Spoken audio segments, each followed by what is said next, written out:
Dan petang tadi, Majlis Pimpinan Pusat Parti Keadilan Rakyat PKR mengadakan mesyuarat membincangkan isu Menteri Besar Selangor disusuli sidang media selepas itu. Dan bagi mengetahui lebih lanjut berhubung sidang media itu, kita terus berintas langsung bersama wartawan Astro Awani Haris Hadi Hakim yang sudah pun bersedia di Petaling Jaya.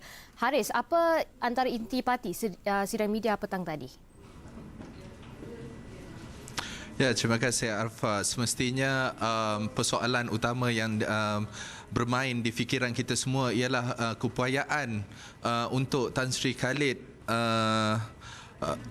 memainkan peranan beliau sebagai Menteri Besar Selangor selepas dipecat daripada menjadi ahli PKR, dan itulah antara soalan yang telah pun ditanyakan oleh media kepada ahli MPP yang memberikan sidang media pada petang tadi. Dan salah seorang daripada ahli MPP berkenaan iaitu Arsivarasa ketika ditanya mengenai bagaimanakah Khalid selepas ini, adakah beliau masih lagi boleh berfungsi sebagai Menteri Besar tanpa sokongan parti.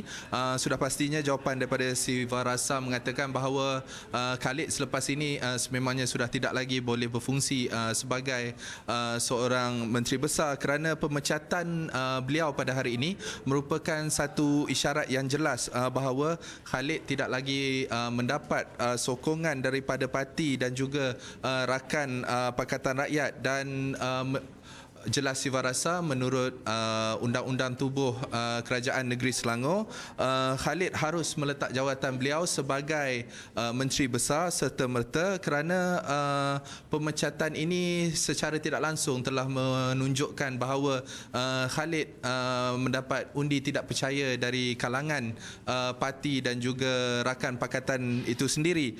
Dan sementara itu Setiausaha Agung PKR Saifuddin Nasution pula menjelaskan PKR selepas ini akan mengambil tindakan mengikut langkah yang sepatutnya, di mana PKR selepas ini antara lain akan mengusulkan satu usul undi tidak percaya pada sidang Dewan Undangan Negeri Selangor nanti. Dan jelas Saifuddin sememangnya keputusan Khalid untuk terus berdegil tidak meletak jawatan akan menjejaskan hal ehwal berkaitan dengan kepentingan rakyat Selangor. Jadi di sini PKR akan terus sentiasa mendesak Khalid agar mengutamakan kepentingan rakyat Selangor dan meletakkan jawatan beliau sebagai Menteri Besar dengan seberapa segera yang mungkin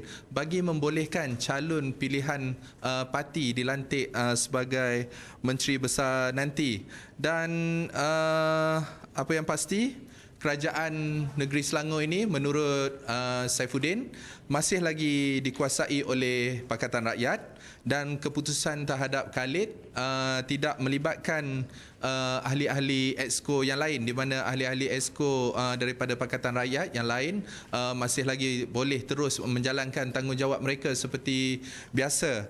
Dan menurut Saifuddin lagi, makluman secara rasmi kepada Baginda Sultan Selangor mengenai pemecatan Abdul Khalid akan dibuat selepas mesyuarat pimpinan Pakatan Pembangkang pada 17 Ogos ini. Haris, jadi jika pemecatan Tan Sri Khalid Ibrahim oleh Lembaga Disiplin PKR ni berkuat kuasa serta-merta, adakah Datuk Sri Wan Azizah akan terus naik sebagai Menteri Besar Selangor yang baru?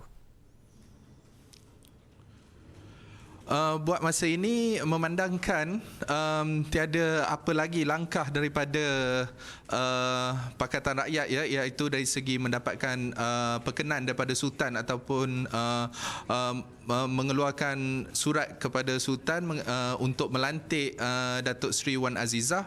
Jadi kita tidak nampak di sini bahawa Datuk Seri Wan Azizah boleh menjalankan tanggungjawab sebagai Menteri Besar kerana agak mustahil untuk mempunyai dua Menteri Besar di dalam sebuah negeri, Afa. Baik, terima kasih Haris untuk laporan anda itu tadi.